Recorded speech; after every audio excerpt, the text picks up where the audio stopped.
Mheshimiwa Rais, baada ya kueleza metodolojia ya uchunguzi, naomba sasa nijielekeze kwenye matokeo ya uchunguzi. Chanzo cha ghasia. Nitaanza kwa chanzo cha ghasia ambacho katika muktadha wa ripoti hii tumetofautisha kati ya chanzo na kichocheo cha ghasia.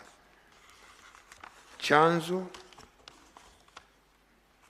ni sababu, asili, chimbuko au mzizi wa swala ambalo limedumu kwa muda mrefu bila kupatiwa ufumbuzi na kuwa na athari hasi katika jamii. Kichocheo ni kitu kinachochochea shauku, ari, hamasa, msukumo au motisha ya kufanya jambo fulani.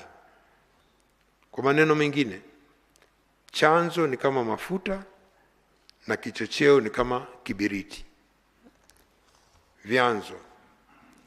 Tume imepokea na kuorodhesha jumla ya maeneo 31 yaliyotajwa na mashahidi kuwa ni chanzo cha ghasia za wakati na baada wa uchaguzi mkuu wa Oktoba 25. Baada ya kuchakata orodha hiyo na ushahidi, tume imeainisha na kubainisha vyanzo 5 na vichocheo 8 vilivyosababisha kilichotokea tarehe 29 Oktoba.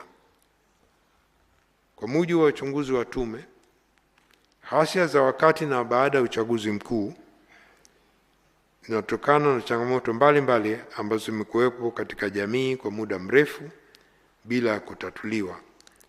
Vyanzo hivyo ni pamoja na vifuatavyo. Mosi, yapo masuala ya kisiasa yanamjulisha madai ya katiba mpya, demokrasia katika mfumo wa vyama vingi vya siasa, malalamiko ndani ya vyama vya siasa, madai ya maboresho ya tume huru ya uchaguzi na mfumo mzima wa uchaguzi. Pili, ni masuala ya kijamii yanayojumuisha ugumu wa maisha, ukosefu wa ajira au kukosekana kwa ustawi katika fursa za ajira na za kiuchumi, mazingira ya biashara na uwekezaji yasiyo rafiki, utitiri wa tozo na kodi na mfumo usio rafiki wa utozaji na ukusanyaji.